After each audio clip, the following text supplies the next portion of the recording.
유튜브 시청자 여러분 안녕하세요. 열대어 정보 채널입니다.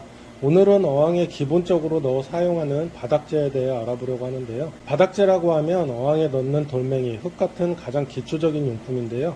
쉽게 생각하고 대충 사용하면 좋은 환경을 만들어줄 수 없고 심하면 열대어가 죽을 수도 있답니다. 바닥재는 어항을 예쁘게 꾸미기 위해서 사용하는 용품이기도 하지만 열대어가 잘 살 수 있도록 환경을 만들어주는 필수적인 용품이라고 생각하시면 됩니다. 제대로 사용하려면 바닥재를 특징을 알아야겠죠.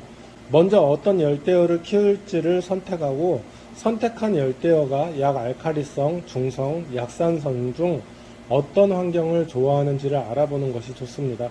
그럼 바닥재 중 중성 바닥재 종류에 대해서 알아보고 중성 바닥재에서는 어떤 열대어들을 키우는 것이 좋은지 알아보도록 하겠습니다. 중성 바닥재로는 칼라샌드, 흑사, 왕사, 금사, 샌드류 등 굉장히 많은데요. 처음 키우시는 분들이 많이 사용하는 백자갈, 오색사, 칼라샌드는 인위적으로 가공해서 만들어진 바닥재다 보니 보기가 좋아 처음에 많이 사용하는데요. 하지만 이런 바닥재들은 가공되어 만들어졌기 때문에 열대어들에게 좋지는 않답니다. 외형적으로 이쁘게 꾸미기 위해 포인트를 줄 때만 조금 사용하는 것이 좋습니다. 가장 보편적으로 사용하는 바닥재는 흑사와 왕사가 있는데요. 가장 무난한 바닥재로 어디에서나 쉽게 구할 수 있으며 가장 많이 사용하는 바닥재입니다. 중성 바닥재에서 키울 수 있는 열대어들은 굉장히 많은데요. 구피, 플래티, 카라신 종류, 테트라 종류, 라스보라, 진주린, 몰리, 수마트라 등등 굉장히 많답니다. 중성 바닥재로는 샌드도 많이 사용하는데요. 얇은 모래 형태로 색이 다양하고 깔끔한 어항을 원하시는 분들이 샌드를 많이 사용한답니다. 샌드는 코리도라스를 키울 때 많이 사용하는데요. 바닥재를 훑고 다니는 코리도라스 잎을 보호하기 위해서 샌드로 세팅을 많이 하죠. 샌드는 수초를 키우기에는 좋지 않기 때문에 샌드로 세팅할 경우 수초는 활착 수초들을 사용하여 어항을 꾸미는 경우가 많고 활착 수초로는 부세, 볼비티스, 나나, 미크로소리움, 모수 종류 등이 있습니다. 알카리성 바닥재로는 산호사가 대표적인데요. 탕카니카 호수 환경이 산호사로 이루어져 있으며 그래서 탕카니카 호수에 사는 다양한 어종들을 탕어라고 부르기도 한답니다. pH는 7.5에서 9 정도의 약 알칼리성을 띠기 때문에 탕어들과 폐각종의 환경을 맞추기 위해서 산호사를 많이 사용한답니다. 대표적으로 시클리드, 프론토사, 니그로, 물티 등 굉장히 많은 어종들이 있습니다. 약산성의 대표적인 바닥재로는 소일인데요. 소일은 보통 영양성분이 들어있는 흙으로 어항에 수초를 키울 때 많이 사용한답니다. 소일은 처음 사용하는 초보분들은 몇 가지 알고 사용하셔야 하는데요. 일반 바닥재들처럼 씻으면 안 되는 바닥재랍니다.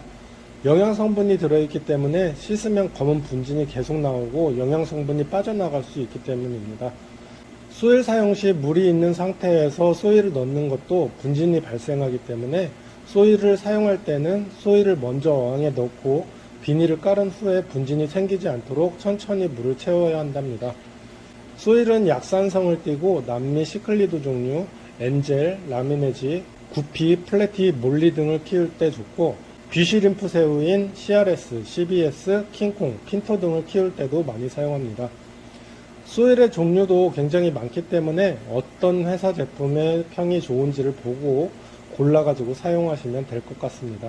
일반적인 열대어들인 구피, 플래티, 몰리, 카라신 종류 어종들은 적응력이 좋아서 약산성이나 중성 바닥재 모두 잘 살아간답니다. 어항을 꾸밀 때 사용하는 수석들도 한번 알아보도록 할까요?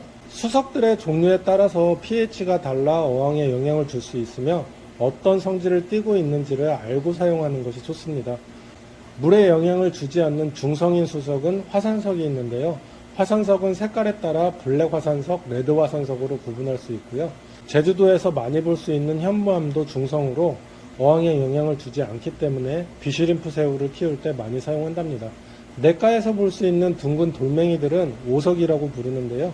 오석도 중성이며 어항에 영향이 없어 무난하게 사용할 수 있는 수석입니다. 약 알칼리성을 띠는 수석이 대부분인데요. 황우석, 윤난석, 청륜석, 목화석, 필라팍상 등이 있으며 레이아웃 할 때 많이 사용합니다. 하지만 귀시림프를 키울 때에는 사용하면 안 되는 수석들이랍니다. 약산성을 유지해야 되는데 이런 약 알칼리성 수석들이 들어가게 되면 수질이 중성으로 변해 비시림프가 죽어나갈 수 있기 때문인데요. 비시림프 새우를 키울 때에는 절대 사용하면 안 되겠습니다. 반대로 시림프 새우인 노랭이, 체리, 블루벨벳, 오렌지, 스노우볼 등의 새우를 키울 때에는 중성 환경을 좋아하기 때문에 소일로 세팅되어 있을 경우 약 알카리성 수석을 넣어서 중성으로 맞추면 시림프 새우들을 잘 키울 수 있답니다. 마지막으로 알카리성을 띠는 수석으로 해구석이 있는데요. 해구석은 하얀색이다 보니 이뻐서 어항에 넣는 분들이 많습니다. 하지만 일반적인 어종인 열대어들에게는 알카리성이 맞지 않아 죽는 경우가 생기므로 해구석, 꽃사노, 조개 껍데기 같은 것들은 시클리드나 탕어 종류에만 사용하는 것이 좋습니다. 오늘은 어항 세팅 시 기본이 되는 바닥재에 대해 알아봤는데요. 많은 도움 되셨으면 좋겠습니다. 감사합니다. 열대어를 잘 키우고 싶으시다면 구독, 내용이 도움 되셨다면 좋아요 눌러주세요.